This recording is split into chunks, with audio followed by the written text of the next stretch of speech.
Yang kedua tentang zakat. An Abi Darda'i an Rasulullah sallallahu alaihi wasallam qala al-zakatu qantarul Islam. Dari Abu Dardah radhiyallahu anhu meriwayatkan bahwa Rasulullah SAW bersabda zakat merupakan suatu jembatan yang kuat dalam Islam. Riwayat Imam Tabrani dan At-Targhib. Sebagaimana jembatan yang kuat akan memudahkan menyeberangi tempat yang dituju. Begitu juga dengan zakat akan menjadi jembatan untuk menuju ke hakikat Islam dengan mudah ataupun untuk menuju Allah Subhanahu wa taala yang Maha Tinggi. Abdullah bin Umair radhiyallahu anhu mengatakan bahwa salat akan menyampaikan seorang kepada setengah jalan dan saum akan menyampaikan ke pintu maharaja dan sedekah akan menyampaikannya ke sisi maharaja.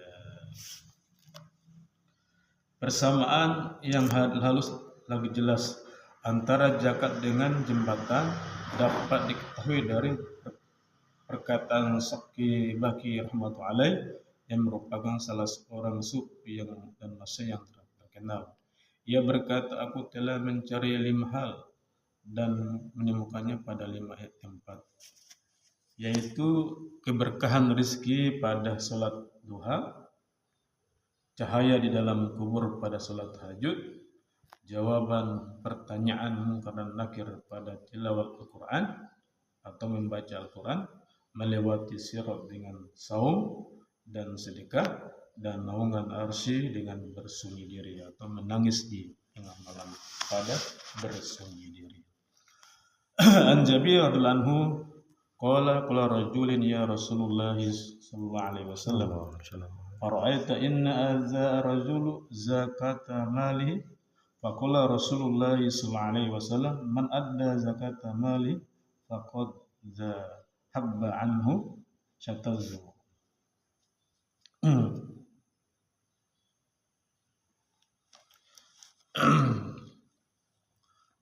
Dari Jabir radhiyallahu anhu meriwayatkan bahwa seorang laki-laki bertanya kepada Rasulullah SAW, bagaimana pendapatmu apabila seorang menunaikan zakat hartanya? Maka Rasulullah SAW menjawab, barang siapa menunaikan zakat hartanya maka dia menghilangkan keburukan hartanya. Riwayat Imam Tabrani dan Ibnu Huzaimah dan Muslim.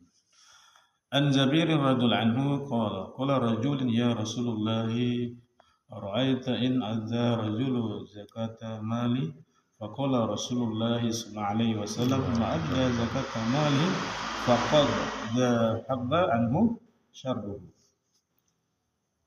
Dari Jabir radhiyallahu anhu meriwayatkan bahwa seorang laki-laki bertanya kepada Rasulullah SAW, bagaimana pendapatmu bila seorang menunaikan zakat hartanya?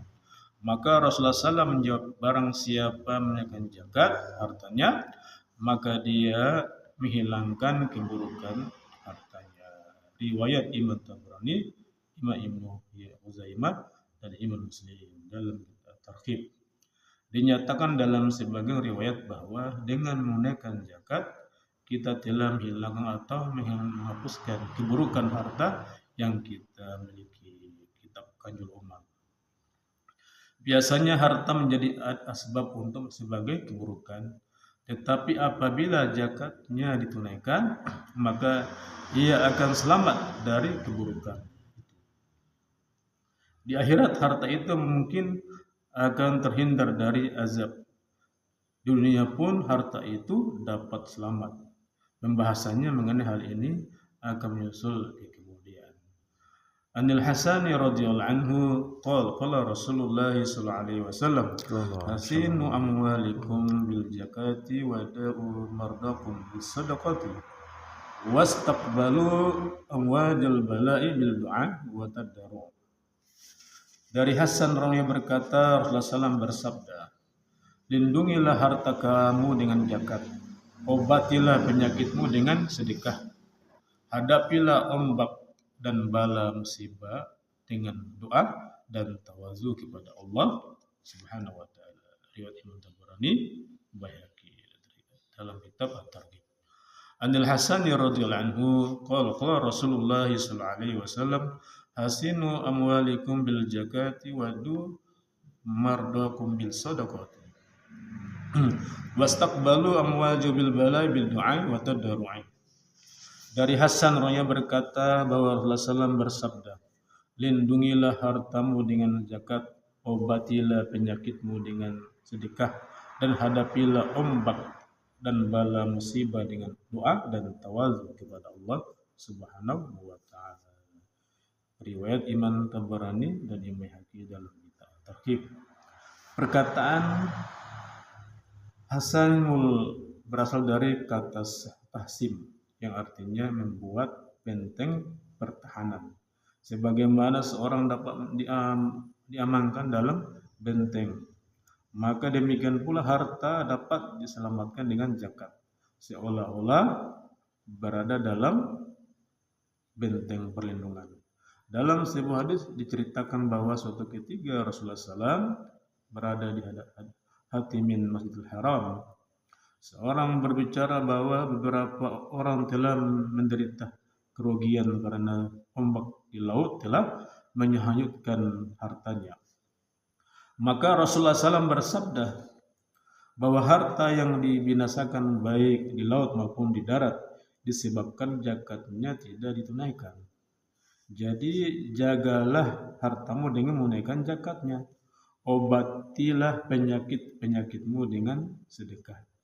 Halangilah datangnya musibah dengan doa. Apabila Allah Subhanahu wa taala menghendaki dikekalkannya suatu kaum atau kaum itu tidak mengalami kemajuan, maka Allah Subhanahu wa taala akan memberi mereka kesucian dari dosa dan memberi mereka sifat-sifat lelaki seperti keberanian dan kebesaran hati di kalangan mereka.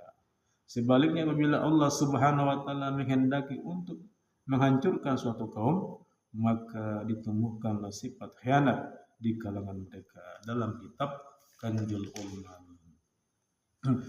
Ru'yan al-qabatu annaha atawa Rasulullah sallallahu alaihi wasallam qala faqala an-nabi sallallahu alaihi wasallam inna tamamal islamikum an tawaddu zakatal amwalikum. Al-Qamah berkata, ketika rombongan kami telah sampai kepada Rasulullah SAW, maka beliau SAW bersabda, kesempurnaanmu dalam Islam adalah dengan menunaikan zakat harta kalian. Riwayat Imam Al-Bajar dan At-Targhib. Kesempurnaan Islam bergantung kepada zakat adalah jelas sekali. Karena zakat adalah salah satu dari 5 rukun Islam. Apabila satu rukun saja tertinggal, maka Islam tidak akan sempurna. Abu Ayyub radhiyallahu anhu mengatakan bahwa salah seorang sahabat mendatangi Rasulullah SAW lalu berkata, ajarkanlah saya suatu amalan yang akan menyampaikan saya ke jannah. Maka Rasulullah SAW bersabda, beribadalah kepada Allah dan jangan menyekutukan sesuatu dengannya. Dirikanlah solat, tunaikan zakat, dan jagalah hubungan silaturahmi dengan kerabat-kerabatmu. Di dalam hadis lain ceritakan bahwa seorang badui berkata kepada Rasulullah SAW, ajarkanlah kepada saya suatu amalan yang dengan mengamalkannya saya akan masuk di jannah. Maka Rasulullah SAW menjawab, beribadalah kepada Allah dan jangan menyekutukannya dengan sesuatu. Kerjakan salat fardu dengan sungguh-sungguh, tunaikan zakat yang fardu dan bersaulah pada bulan Ramadan. Orang itu kemudian berkata, demi zat yang nyawa saya berada di tangannya, dari perkara yang dinyatakan, saya tidak akan menambah sedikit pun dan tidak akan menguranginya. Ketika dia telah pergi, maka Rasulullah SAW bersabda, siapa yang ingin melihat ahli jannah, sebaiknya lihatlah orang itu. Dalam kitab At-Targhib.